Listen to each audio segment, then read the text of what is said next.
राधे राधे। कल 14 अक्टूबर शनिवार को सर्व पितृ विसर्जन अमावस्या तिथि है। मान्यताओं के अनुसार 16 दिन से जो अपने पितृ, अपने पूर्वज इस धरती पे पधारते हैं, अपने परिवारजनों को आशीर्वाद देने के लिए वह कल के दिन पितरलोक को वापस लौट जाते हैं। इसलिए कल के दिन का बहुत ही अधिक महत्व है। जो अपनी सर्व पितृ विसर्जन अमावस्या तिथि है, यह शुक्रवार रात्रि को 9:52 पर शुरू हो जाएगी, जो अगले दिन शनिवार 14 अक्टूबर को रात्रि को 11:25 तक रहेगी।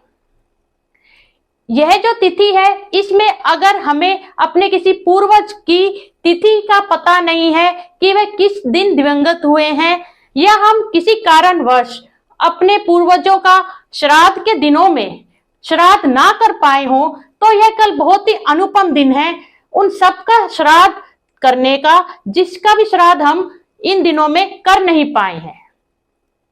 क्योंकि अमावस्या तिथि पे श्राद्ध करने से जितने भी पितर पक्ष के अपने पूर्वज हैं, जो भी अपने परिवार के या कुल के पितर हैं, उन सबका श्राद्ध एक साथ ही हो जाता है। इसलिए इस दिन का बहुत ही अधिक महत्व है। सर्व पितृ विसर्जन अमावस्या को त्रिपिंडी श्राद्ध का भी बहुत अधिक महत्व है। त्रिपिंडी जो श्राद्ध है, इसके अंदर 3 पीढ़ियों के पूर्वजों को हम श्राद्ध करते हैं, उनका तर्पण करते हैं। जैसे कि पूर्वज पिता, पूर्वज दादा और पूर्वज परदादा, इन तीनों का जो त्रिपिंडी का जो श्राद्ध है, वह भी इस दिन की अमावस्या को बहुत ही अधिक फलदायक है। यह हमारी धार्मिक मान्यता है कि अमावस्या तिथि के दिन कम से कम हमें एक पंडित जोड़े के साथ अवश्य भोजन कराना चाहिए।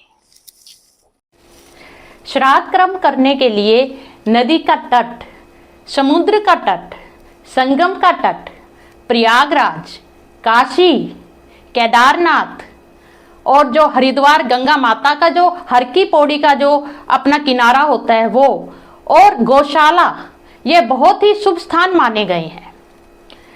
इसके अलावा जो श्राद्ध का जो भी आप भोज कराएं, वह सिर्फ अपने घर में ही कराना चाहिए। दूसरों के घर में कराया हुआ श्राद्ध फलदायक नहीं होता।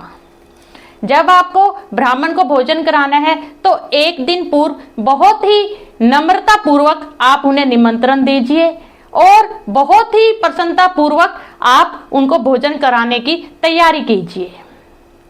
यह ध्यान रखना है कि जो ब्राह्मण को हमें भोजन कराना है, वह बहुत ही शुद्ध और सात्विक होना चाहिए। लहसुन और प्याज का प्रयोग नहीं करना है। उसी क्रम में अरहर की दाल, मसूर की जो दाल होती है उसका, बैंगन, शलजम, जो काला नमक होता है, जो लौकी होती है, जो गोल लौकी होती है, उसका प्रयोग नहीं करना है। और लोहे के बर्तन में श्राद्ध का भोजन नहीं बनाना चाहिए। हमें जो श्राद्ध का भोजन है वह शुद्ध देसी घी में, और गाय का घी हो तो बहुत ही अच्छा है, उसमें बनाना चाहिए।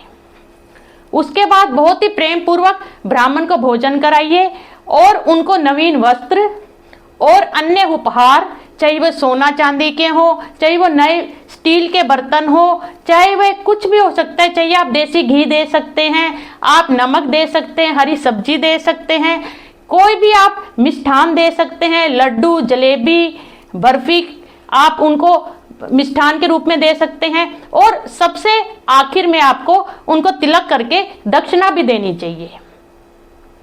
ऐसी मान्यता है कि जब ब्राह्मण जब भोजन करते हैं, तो उनके रूप में सूक्ष्म रूप से जो पितृ हैं, वह भोजन को ग्रहण कर लेते हैं, जिससे उन्हें परम शांति मिलती है और बहुत ही तृप्त होते हैं। वो जो भी व्यक्ति हैं जिनके पास सामर्थ्य नहीं है कि वे ब्राह्मण भोज करा सकें, या वे किसी कारणवश ब्राह्मण को नहीं भोजन करा सकते, तो वे कम से कम ऐसे करें, अपने जब भी अमावस्या तिथि पे कम से कम सूखा आटा, दाल, जो हरी सब्जी होती है वो, कुछ भी मिष्ठान, गुड़, नमक, यह सब देसी घी का डिब्बा, यह सब अपने जो भी पितर हैं उनका नाम लेके और उनकी आत्मा की शांति के हेतु प्रार्थना करके आप किसी भी ब्राह्मण को दान में दे सकते हैं।